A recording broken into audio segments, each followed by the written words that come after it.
Okay, good morning in Latin America, good afternoon in Europe. Welcome once again to the I2Latam-Mimir Andino Dialogues, Trends and Best Practices of Research and Innovation Management in Europe and Latin America. Thank you for joining us, and we hope that this continues to be a space for learning and exchange for all of us. The dialogues are jointly organized by the I2Latam and Mimir Andino projects, both co-funded by the Erasmus Plus program of the European Union, which have joined forces to generate open spaces to share experiences and knowledge about research and innovation management at higher education institutions in order to contribute to an interregional dialogue on the topics that we will discuss.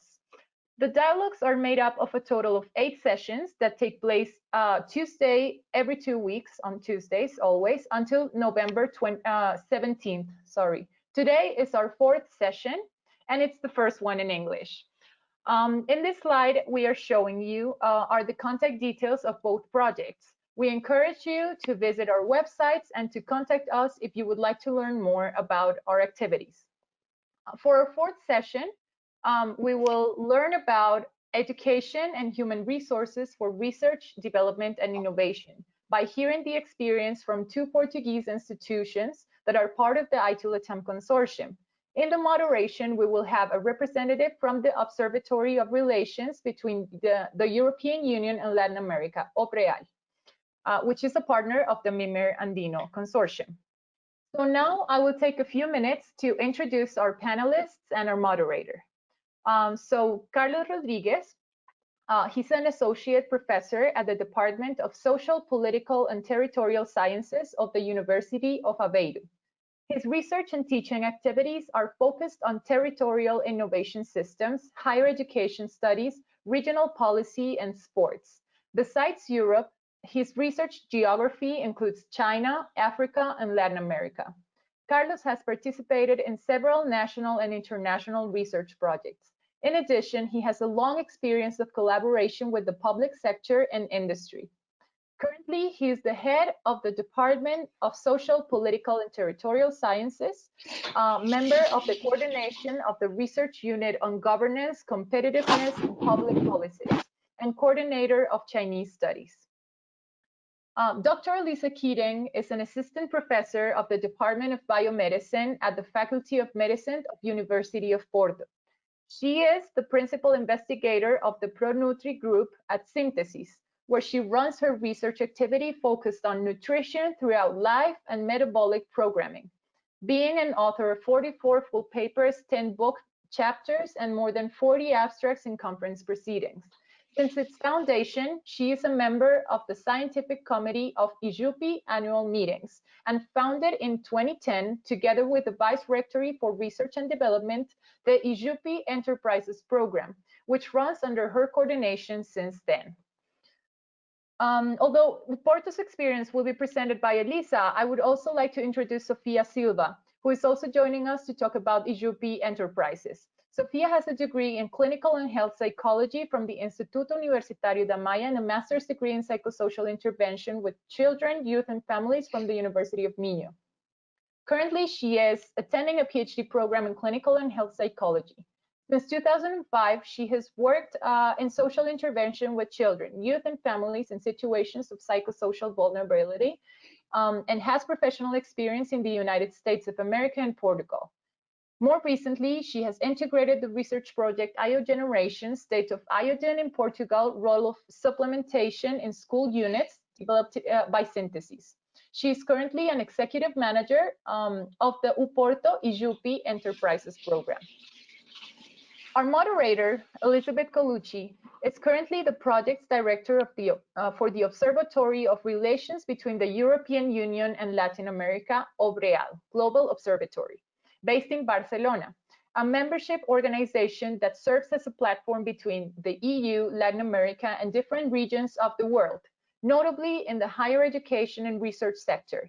She has supported the transition of this organization towards its current global mandate. The organization is now called Global Observatory, profiled around North-South-South multilateral cooperation in the higher education, research, audiovisual, employment, and local development sectors. She coordinates a number of EU-supported cooperation projects between Europe, Latin America, Asia, and Africa on topics ranging from research management to local development, the quality assurance, and accreditation. As a consultant, she advises the European University Association, a major stakeholder in the European higher education and research areas. At EUA, she served for 8 years as a program manager responsible for internationalization in the higher education policy unit. Currently, she provides advisory services to EUA and manages a large contract for higher education capacity development in European neighborhood partner countries. This implies training activities and services in a wide range of fields, quality assurance system development, internationalization strategies, employment policies, university industry cooperation, teaching and learning reform, and research management, amongst others. So we will start now with our panel. For this, each panelist will have 10 minutes to present. Afterwards, we will have a round of questions led by our moderator, and we will gather some questions from the audience as well. Please don't hesitate to send us your questions throughout the session by using the chat. I welcome first our moderator, Elizabeth Colucci, who will start with some introductory words. Welcome, Elizabeth, and thank you for joining us. Okay, thank you so much, Alejandra. Can you hear me? Okay. Yes, we can hear you very well. Great, wonderful. Thank you for the introductions. Welcome, everybody. I see we're now just at about 50 attendees, so that is excellent, and I think the number is growing. As Alejandra mentioned, this is the first webinar of the series in English, so this is a bit of an experiment for us, also to see what type of audience we can attract. I think it's very important because, as Alejandra has mentioned, this webinar series is a joint endeavor of 2 Erasmus Plus capacity building structural projects, both focusing on similar themes related to research and innovation and development in Latin America. And as these projects are a collaborative effort between European partners and Latin American partners, I think it is very important that we expand the scope of participation to the English-speaking audience, and obviously that we explore these themes also in English and in Spanish and also in Portuguese. And as you will see today, our 2 panelists are coming to us from Portugal. It's a pleasure for me to be here. Just a few words of context before we go right into the presentations. This is the 4th of a series of topics that have been explored. There will be 4 additional webinars. I think it is important, both as projects, and I'm speaking on behalf of the Mimir Andino project, to think about what we can take away from these webinars. I think there's a tremendous amount of important information, of recommendations that can influence the way in which we orient these projects. I know that we're in a strange moment with regards to project implementation. The global pandemic has slowed down activities, or at very least changed the nature of our activities. And I think that was one of the motivations for this webinar series, was to not only to keep the dialogue alive in times where we can't travel, but also to connect projects and see how we can enhance impact by working collectively. I should note that we are in a changeover year in the European programs, and many of you are aware that there will be no call this year for capacity building projects. They're in the period of planning the new Erasmus Plus program. I think that puts an added pressure on our projects, Mimir Andino, I2Latam, to show impact and to also engage a much broader scope of partners, stakeholders, etc., in the dialogue around what we're doing. I should also note something that I learned recently in dialogue with colleagues in the European Commission in Brussels, which is that unfortunately in the present, but also in the future, Latin America is not the top priority. And it pains me to say that, but it is true when you look at where the European Development Cooperation funding is being channeled, also with regards to external collaboration and research and whatnot. It is much more directed at regions now like Africa, at the European neighborhood region, which has always been strategic, at Asia, and Latin America is not getting the priority that we would like to see it get. There's a number of political reasons for this, but that being said, I think it also puts additional pressure on our projects to show their relevance, particularly in times of global pandemic, when it becomes more and more clear that international collaborative partnerships for research and development to tackle common challenges are the only way forward. So I leave that as sort of a general point of information, because I think we have a task in front of us now, not just as academics and not just as universities, but also as collaborators in the context of international projects, to really demonstrate the relevance of what we're doing. I would just like to kind of take you back through the topics we've looked at in the previous webinars. We had one that looked at strategic alliances for the promotion of research and innovation and development. We have one that looked at regional and national politics and policies. And we have one that looked in good practices in leadership for managing research and innovation and development. This webinar will now turn to human resources development. It's a topic that's been touched upon in the other webinars, but I think we want to look in a much more concerted way at university strategies to foster the human resources of the future that we need to lead in research and innovation. And we will have two very poignant examples coming from our colleagues from Aveiro and from Porto. These are European examples. I think we will have some space after to reflect on some of the lessons that we can take away for Latin America and for some of the universities that are participating in this webinar today. And we welcome very much your questions and your comments to that effect. So without further ado, I would invite Carlos to give us his presentation, to try to remain within about 10 minutes. We'll move then on to Elisa, and then we'll begin the discussion. So Carlos, please. Okay, thank you very much. I just need my clearance to share my screen. Okay, I hope everybody can see my screen. First of all, let me say it's a great pleasure for me to be here talking about a very, very recent experience that we at the University of Aveiro are involved. Thank you very much for the opportunity to talk a little bit about these new projects. The ECIU, European Consortium Innovative Universities University. And I'm going to present in a quite brief way what we are talking about and try to contextualize this new initiative in the framework of human resources for research, innovation, and development.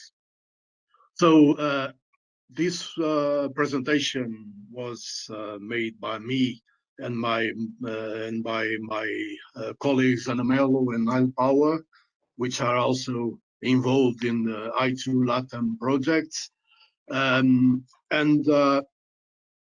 Let me just begin by say something about the European Consortium of Innovative Universities,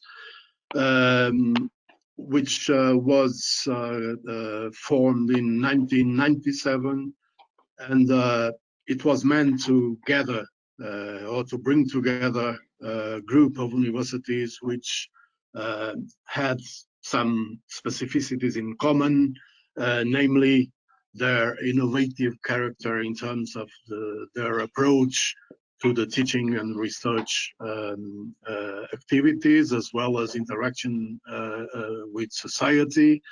And all of them shared quality of being new universities, or at least relatively new universities. And this consortium is acting in several fields: teaching, research, cooperation with society. And we are now 14 institutions, and one of them is actually from Latin America. We are talking about the Tecnológico de Monterrey in Mexico. All of the other institutions are from Europe. But it's a quite interesting group. which is dynamizing a lot of activities and a lot of knowledge also about higher education systems, and so on. And so this group was basically the platform upon which the European University project has been developed.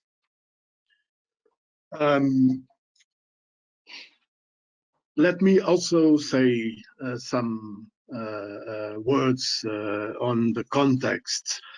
In fact, in 2017, late 2017, the European Commission decided to open a new pathway in terms of the European research and teaching and education area developments, and decided to support the so-called European universities.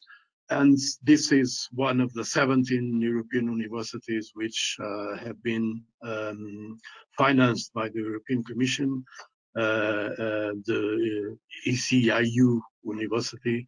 And so we are talking about an university alliance, which should be, let's say, in working in 2025. And the objective, or the overall objective, is to create an European university where learners, researchers, businesses, public organizations, and citizens can co-create relevant, innovative solutions for answering several challenges which are being raised to the development of our society. This European University counts on the support of several external agents, meaning non-higher education actors. At the moment, we have 13 firms, 1 national authority, 6 regional authorities, 8 cities, 2 associations, and 2 agencies, 2 development agencies, cooperating with the consortium in order to develop this European university. Of course, that these external supports will be certainly enlarged along the process until 2025. But at the moment, we are counting on the support of these external entities, and this is a means to make easier the connection to the challenges, the development challenges which society is in fact presenting.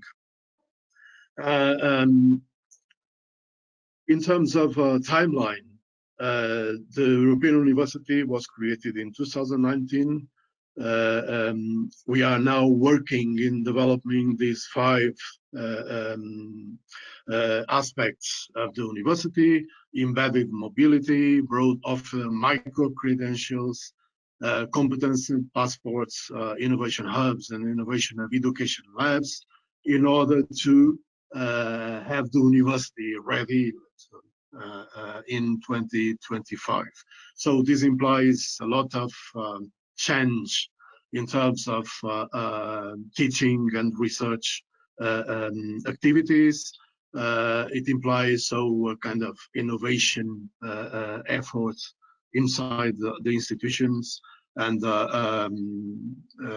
it's in itself a challenge. We want to answer several development challenges, and in fact we are also answering internal challenges in each institution of this university in order to ensure that 2025 is the year to start our activity.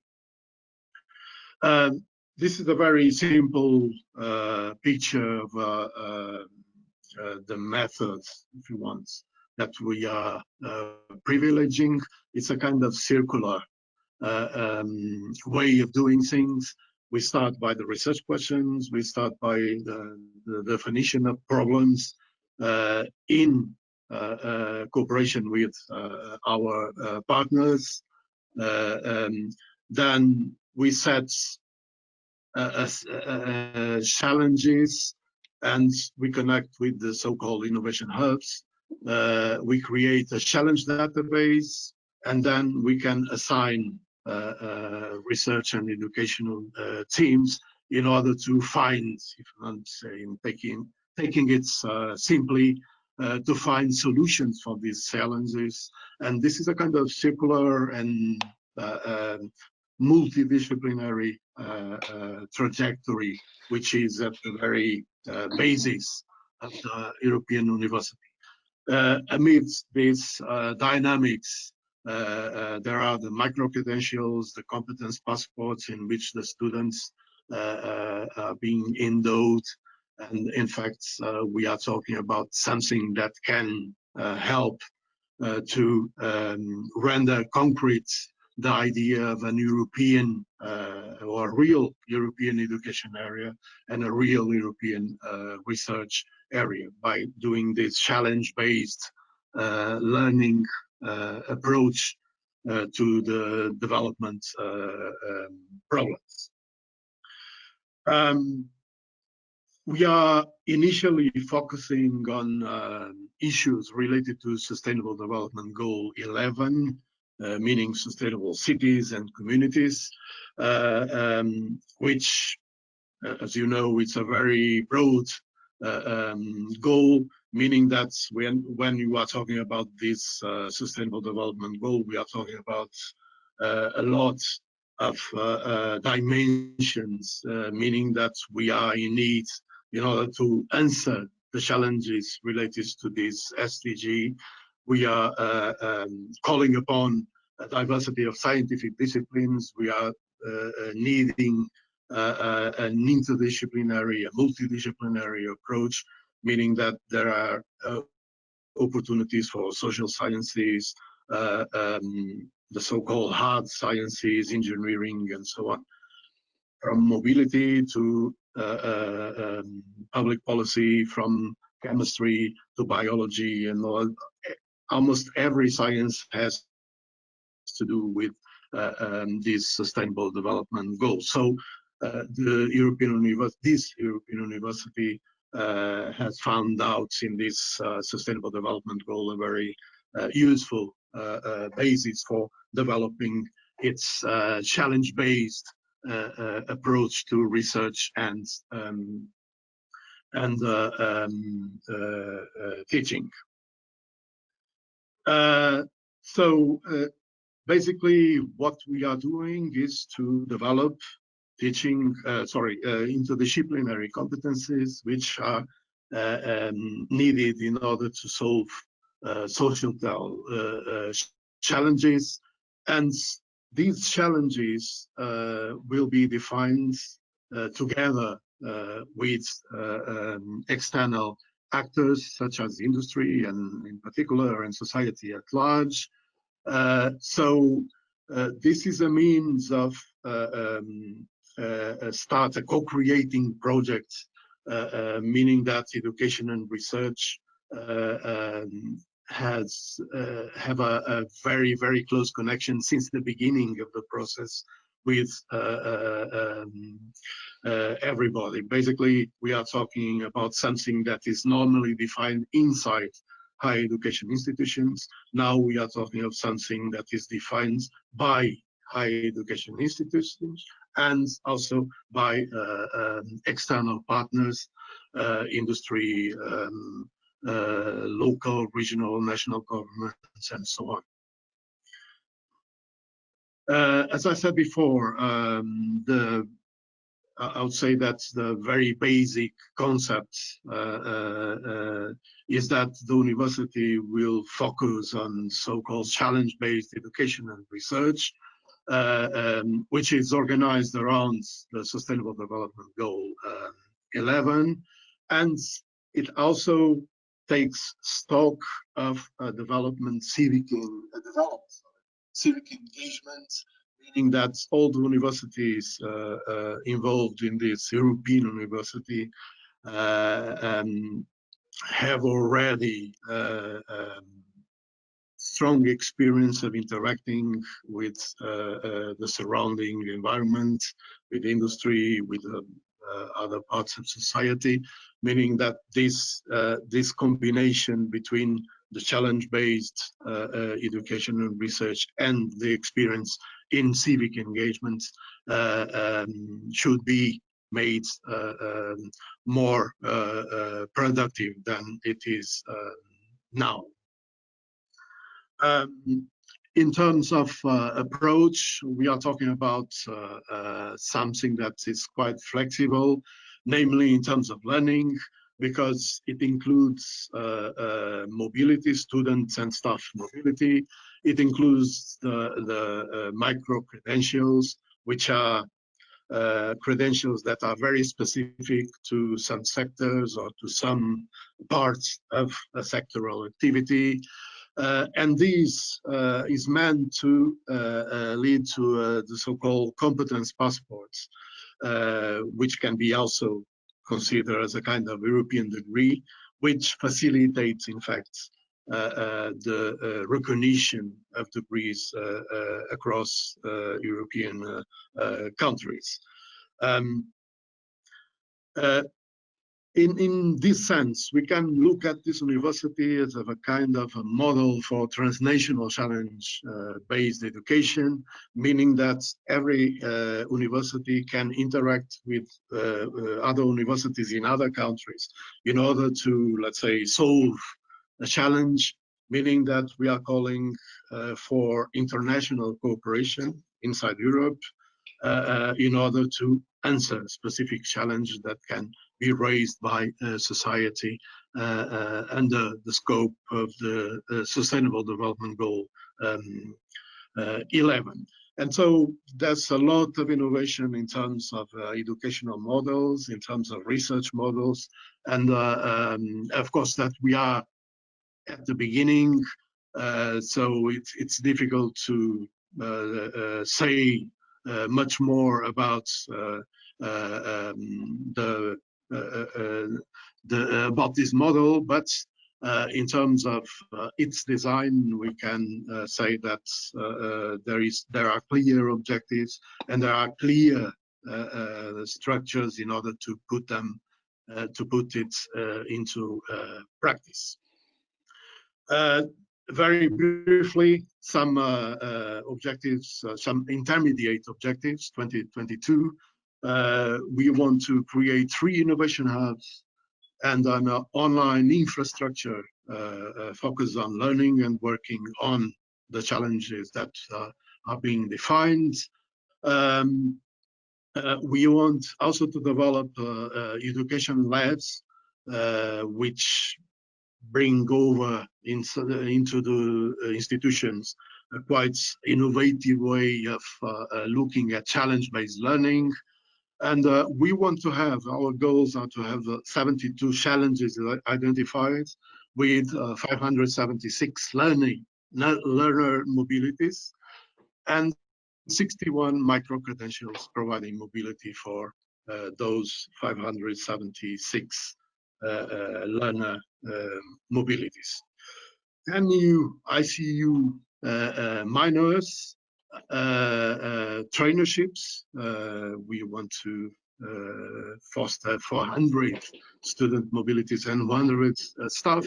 And we want also to create 1 European master on Sustainable Development Goal challenge. So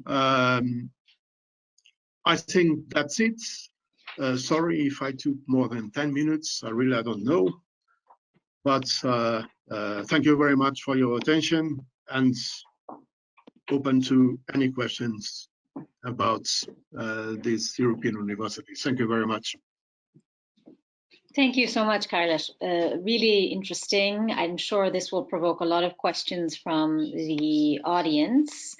And it's true that the European Universities Initiative is one that's actually quite fascinating, not just within Europe. It's provoked a lot of discussion, a lot of movement, but also I think externally, a lot of other regions are looking at what we're doing with these alliances. And as you say, there are opportunities to engage universities beyond the European higher education area. You mentioned that the Tec de Monterrey is involved in your alliance. So I think that's something that might be of great interest to some of the colleagues listening today.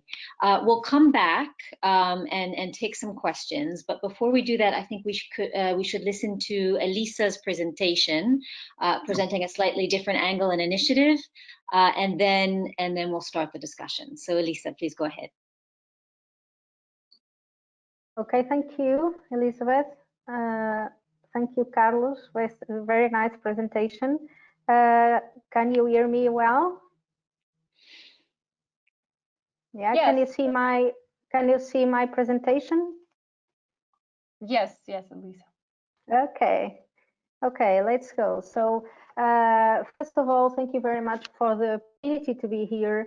It's a great pleasure to share our experience and particularly to share this program, which was triggered by the pure will to broaden the impact of the University of Porto and science on the society.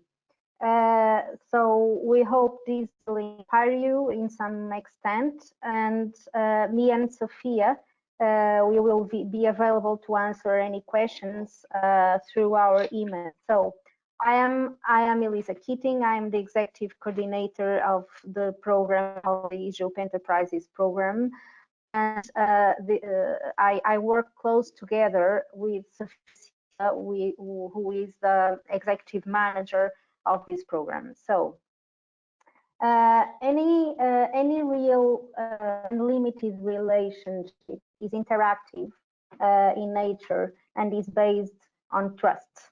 Okay, and the modern society urgently needs to enable or to foster the communication between the knowledge creation centers and the industry.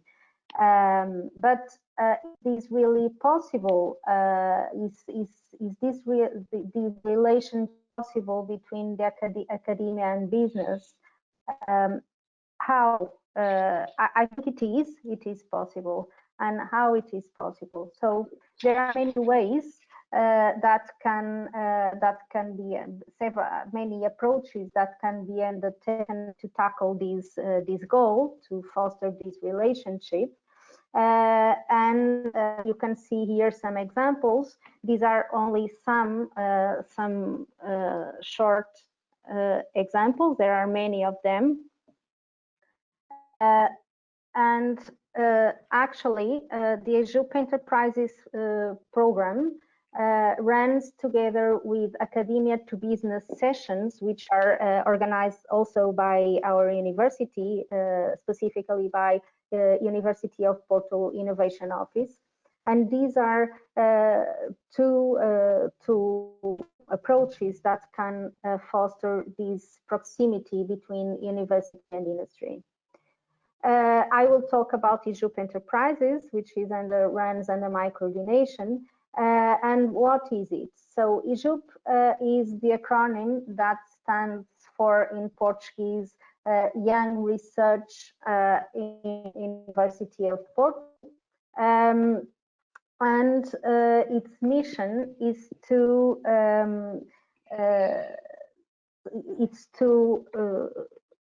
encourage research activities among students. So we have a great hat, a great umbrella, which is IJUP, and inside IJUP we have two main activities, that is IJUP Enterprises program and IJUP meeting.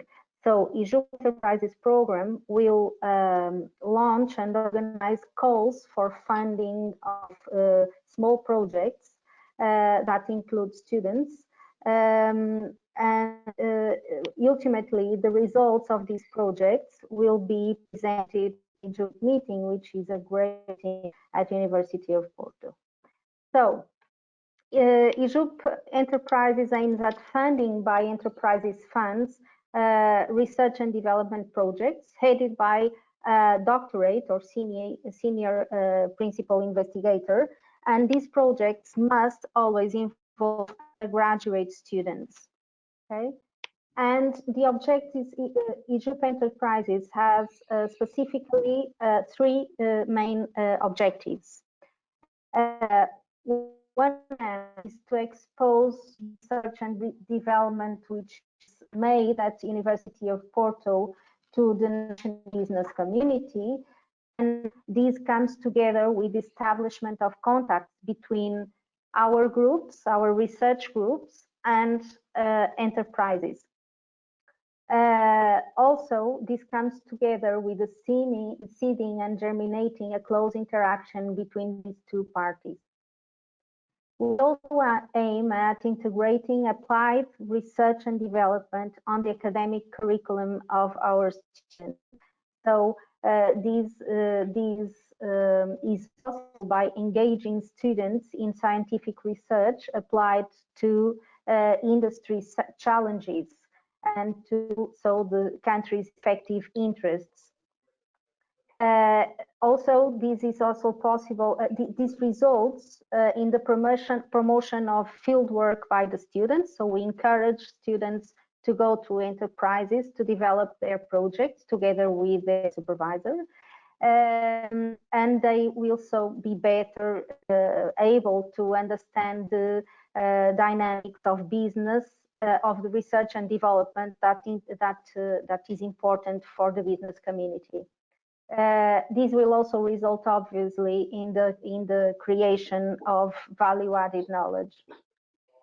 Finally, we also aim at promoting multidisciplinarity, and so this is done by the promotion of the interaction between different areas in the University of Porto, within the university, but also with promoting the interaction between the University of Porto and areas within the company, the enterprises. So this is very cool, but how does this work? How can we foster these objectives and achieve our mission? So in the first place, we have to contact some companies, and we have to challenge them to enter this program. And there is a way that runs until we have the project working. Okay, so we have to set up the rules with the company first.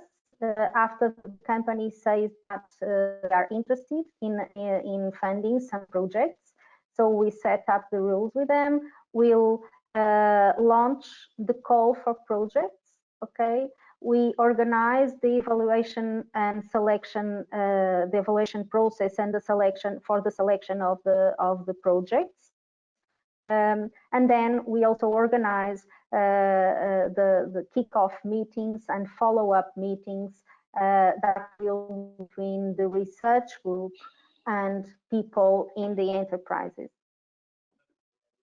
This is a little bit of the history of IJUP Enterprises program. It was born with this name on 2011, but actually it had already some previous calls, and one of them with a great enterprise of the north of Portugal, which now is called Superboc Group. Okay, there are some numbers. You can see some enterprises which were involved since the beginning. So this is Superboc Group, and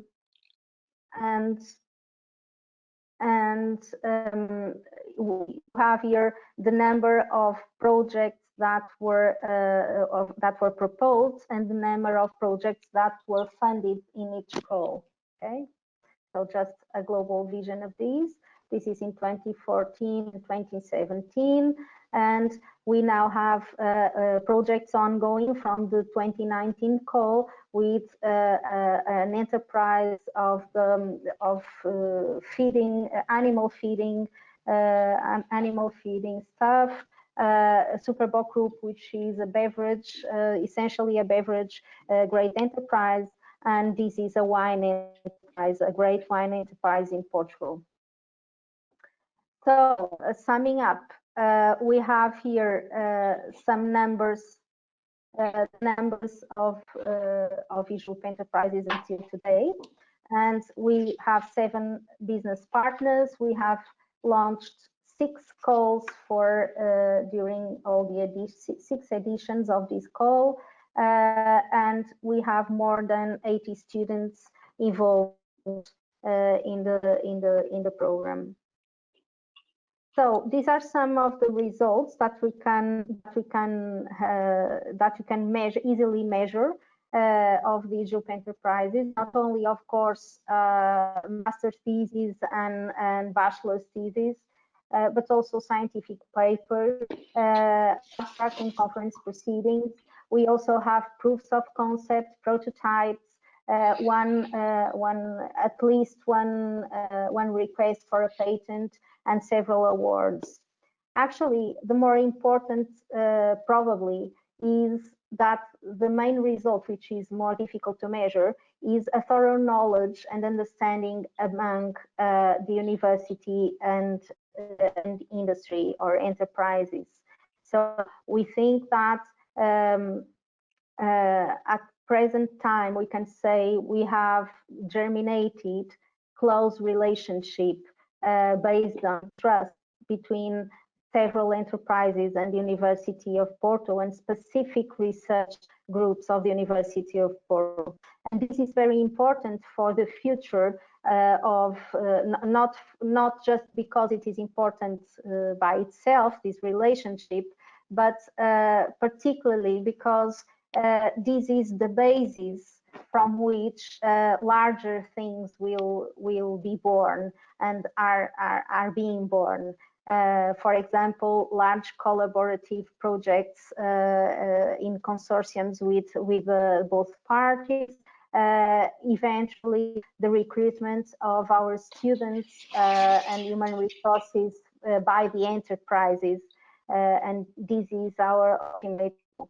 So this program involves several people in the university, beginning with the rector and the pro-rector, Professor Joana Rezende, and also, of course, the Research and Projects Office, which is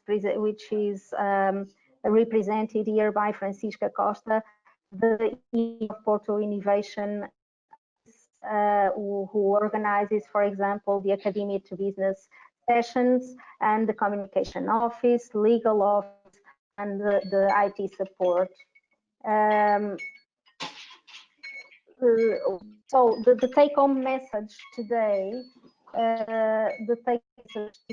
is to that we must value flexibility so that this relationship can be a reality.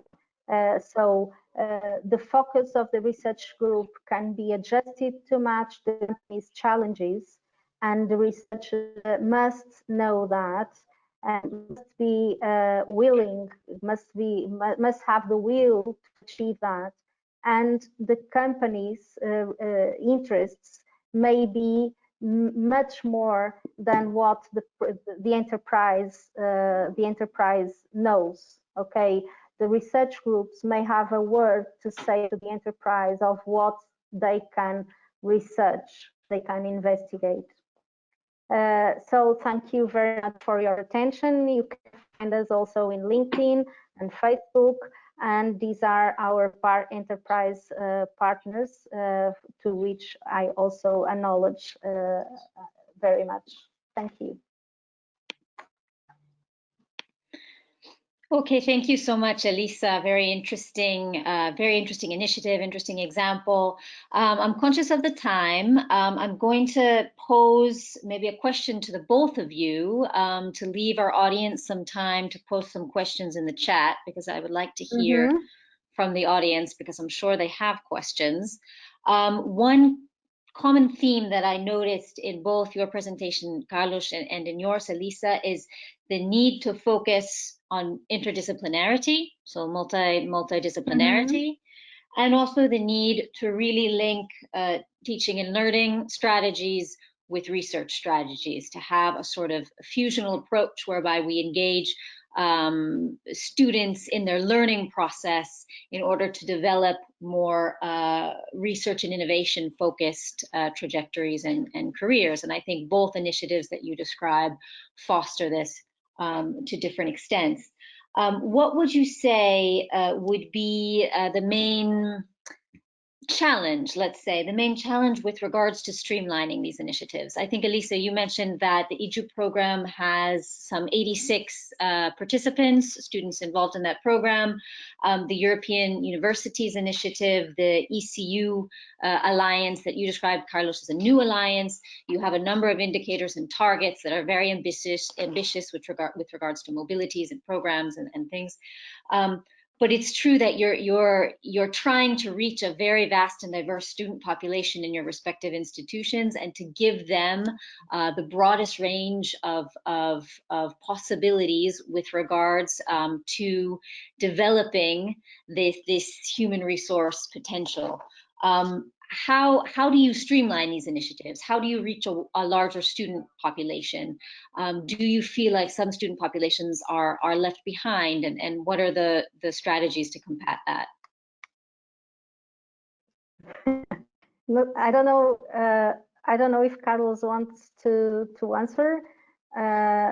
Please start. I will say something after that. Yeah. That's a very difficult question. Thank you, Carlos. Thank you very much. That's a very difficult question. Actually, I think I don't know if I'm going to answer it, but tell me if you are not satisfied with the answer. I think that EJUP Enterprises program may work as a model to promote teaching, learning, and HR development in R&D strategies and the innovation strategies. Actually, indeed, we have a mandatory involvement of undergraduate students. Okay, and I think this is a way to promote learning, doing, not only by studying. Okay, so students are, when students enter this program, they are forced to learn by doing, by putting in practice what the enterprises want, and the challenges are launched by the enterprise. Okay, so we ask the enterprise what they want to see investigated and developed, and so the students, together with their teachers, will be forced to develop an idea that was asked by the enterprise. The inclusion of all the students. University of Porto is a big university, and it is difficult to include all the students. But actually, the call for projects is open to all the areas in the university, and is open to all the students. We are willing to make this contribution and to learn with us. So I think it is. Okay, thank you so much, Elisa. Carlos, would you like to comment on that, or comment a little bit beyond that? Yeah, as Elisa said, it's a quite difficult question, and I think that we would need, I don't know, the afternoon or even the whole day to discuss it. Carlos? Yes. I think we can't hear you well somehow. I don't know if it's me, but we started hearing you very far. Yeah, very far from. I don't know if it's your microphone. Can you talk again, please? What about now? Yeah, perfect. Better? Sorry. Okay, sorry for that. So I was saying that I'm going to use my university as a kind of reference because this is quite, how can I say this? This is a quite important subject for us here in Aveiro, and I think that Porto shares our concern about the connection between research and teaching, how to mobilize students to this kind of new framework in terms of learning. And I think that we have a very positive experience in terms of this connection between the learning process and I'm going to call it the productive process, meaning that there are lots of students working with external institutions, for instance, developing dissertations or doctorate theses, not only in industry, but for instance, in public bodies, local governments, regional authorities, and so on. And we are more and more encouraging our students to have this external connection, meaning that there is a concern in those students with this perspective of linking theory and let's say scientific knowledge way of scientific way of producing knowledge with the everyday practice, with the problems of institutions and so on. And so this is a way of doing it, and I think that this is the way of doing it, is to have a close connection between our teaching activities and the external environments. We, for instance, we do that through, and I'm going to talk about a very unlikely area of interaction with society, which is the social sciences. Fortunately, here in Aveiro, we have a strong cooperation activity with lots of segments of our society. But we have many students working inside, for instance, social care institutions, employment agencies, public bodies, as I told you before. So there is a real connection between the learning process, the higher learning process, let's say like this, and the real life. I don't like the word real life because it seems that academia is very far from real life, but the real problems of our life, basically, which is a different way of saying the same. But it's difficult, and namely, you said that there is always the problem of students being left behind. Basically, I think it's something that is very difficult to counteract, because we have a huge diversity in terms of motivation, in terms of interests. So it's really hard to think that we can mobilize everybody and this will be a 100% successful experience. But I think that we are striving in order to allow students to have this kind of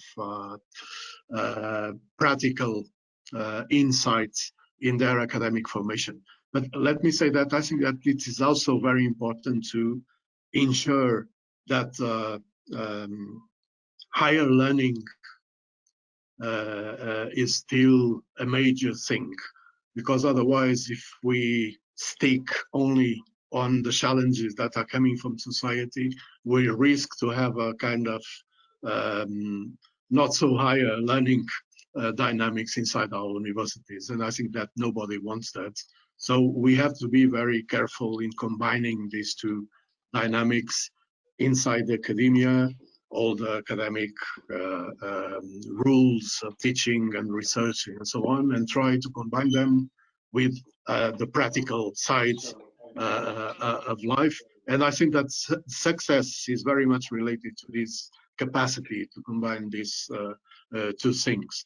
And I think that's the more successful we can be in combining these two things, more students will be enrolled in this kind of dynamics. Thank you so much, Carlos. I didn't answer your question. You did, though. You did. I think you both did. I gave you a hard one deliberately, but no, I think you both did.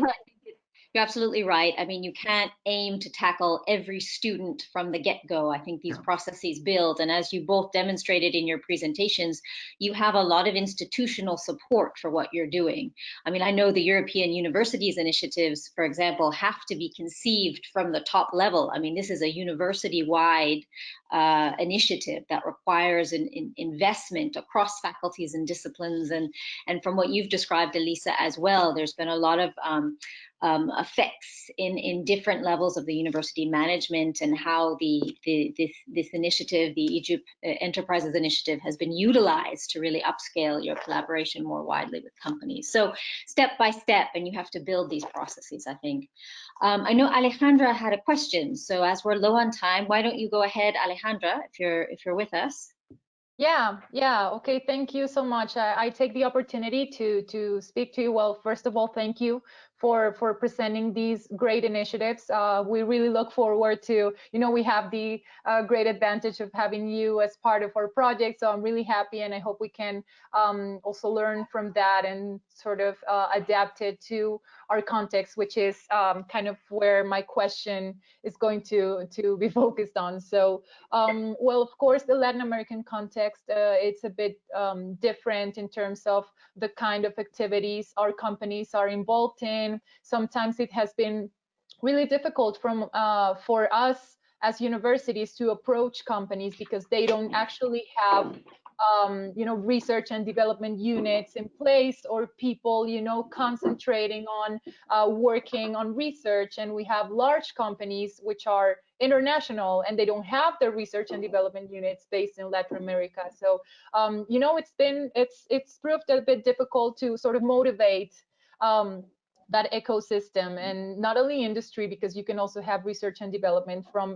public institutions as well. But it has been a bit difficult to motivate them to do this. So I know from previous conversations that this is also sometimes a challenge, even in Europe, in your own ecosystem. So I wanted to ask you about that. And also another thing that we see is, given this lack of maybe I don't want to say commitment, but rather interest, maybe on some of the already existing companies to work on this.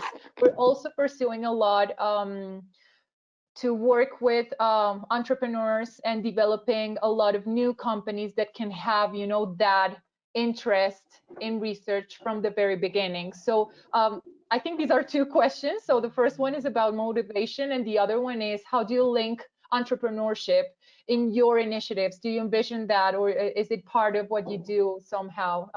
Yeah, that's it.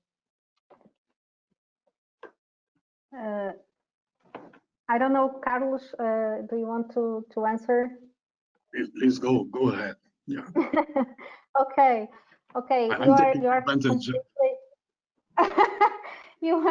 You are, Alejandra, you are completely correct with your ideas.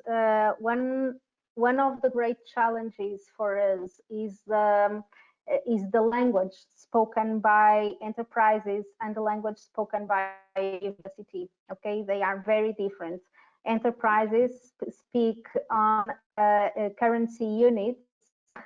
Here they speak in euros, and we speak in terms of papers. So that is the reason why the valuing flexibility is mandatory. Okay, and we see that we have been having a maturation of our business community for the importance of research, and we are getting there. But you have two kinds of bad partners. They are not bad partners. They just don't want to work with us. And why? What kind of partners are these? First one are the very small enterprises familiar enterprises who don't value research. Okay, so they are very small, and at some point they did not have found utility on research for their activities. On the other hand, and the other way, you have on the other side, you have the great companies, great companies. Most of them who have already a great and well-developed research and development department, and so they feel that they don't need academia to do research for. Okay, so what we really need is people in the enterprises who are very sensitive to the importance of research, and so we should begin to choose those enterprises so the identification of the people inside the enterprise is very important for the success of this partnership. So it's not an easy task. You may have to try and just go and be able to receive a no, and we have received many no's. Okay, so but the enterprises who want to work with us, normally they become very happy with that, and so this is it. Thank you. Yeah.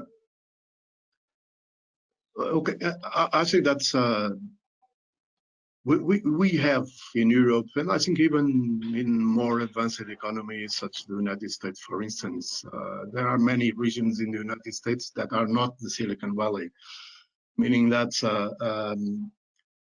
Europe is not the Cambridge region or the Stockholm, Solna thing.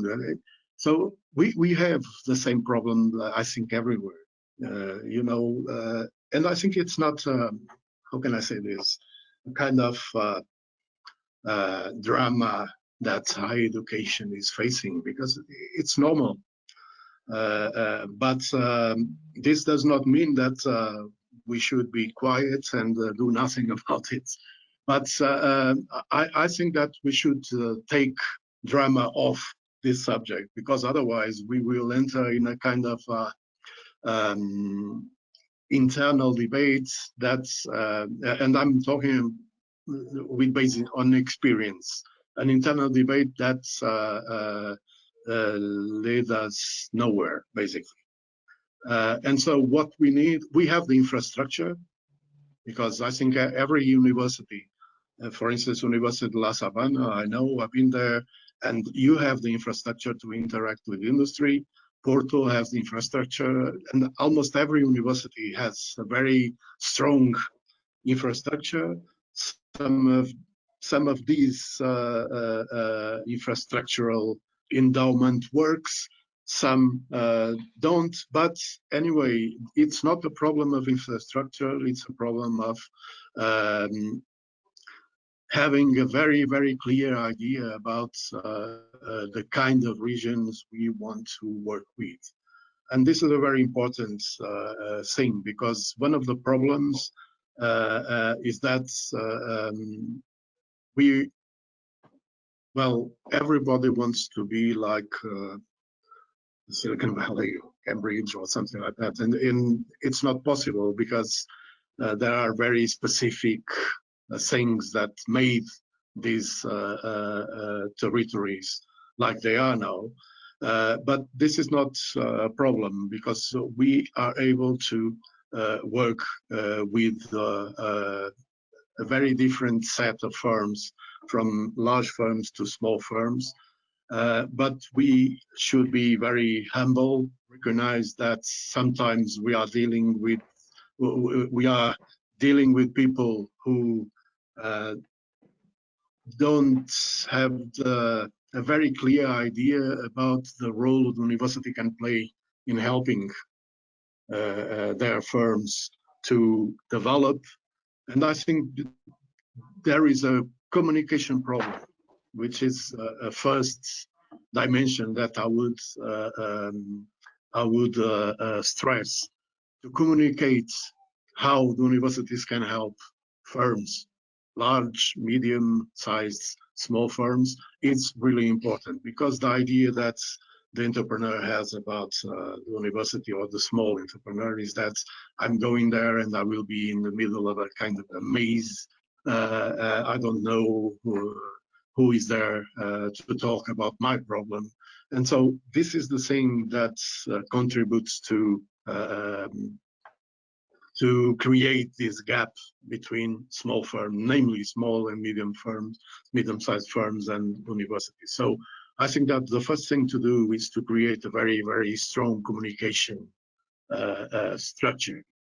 And let me go back to the first question. I think that students are really important in order to close this gap, because sometimes students and alumni are the ones who facilitate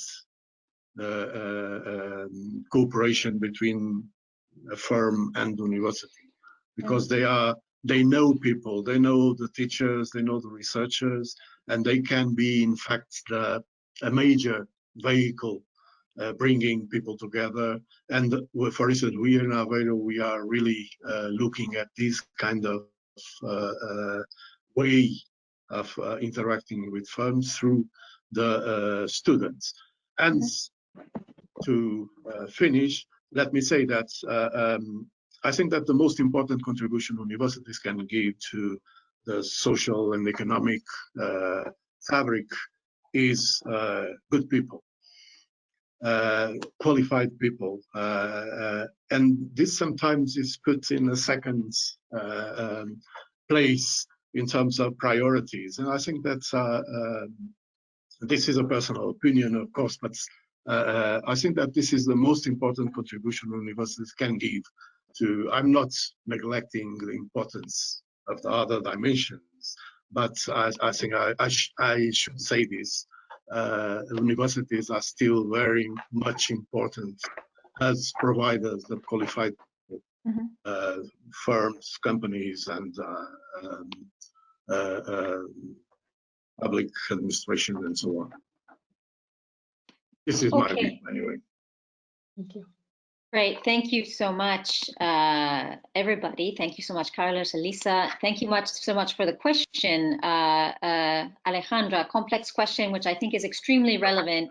As you mentioned, the two projects that we're representing through this webinar alliance are dealing very much with universities that are regional, universities that are smaller, universities that can't necessarily compete in some of the same leagues for international recognition and funding, but nonetheless serve a very important mission in their respective contexts and regions and countries. And so I think some of the points that you just made, Carlos, are extremely important.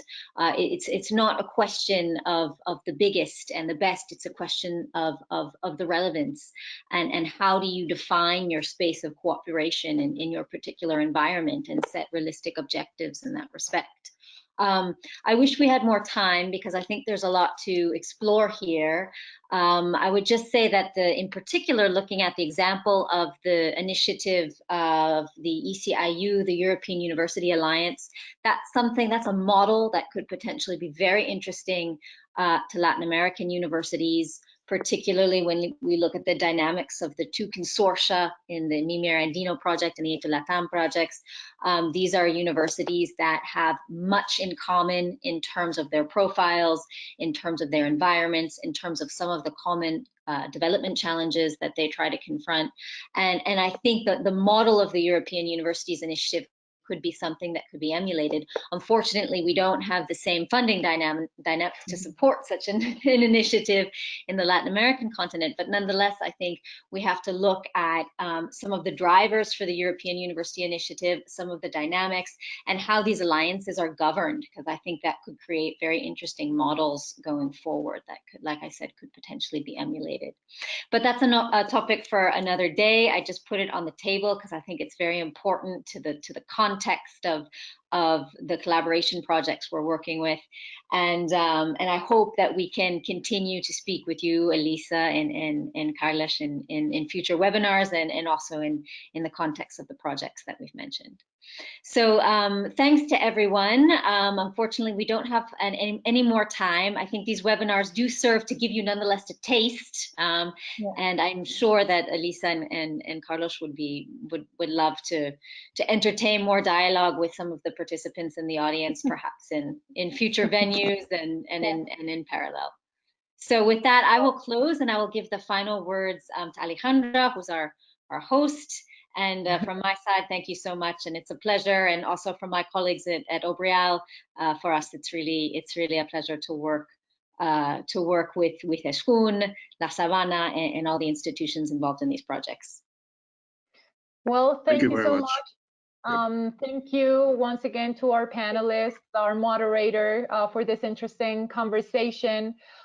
Please remember that the presentations as well as the recording of this meeting will be uploaded in the project's websites, which we greatly encourage you to visit. On behalf of the partner institutions from the Erasmus Plus, I2Latam and Mimir Andino projects, we thank you for your participation, for staying with us even though we are a bit late, but we thank you, of course, for your participation.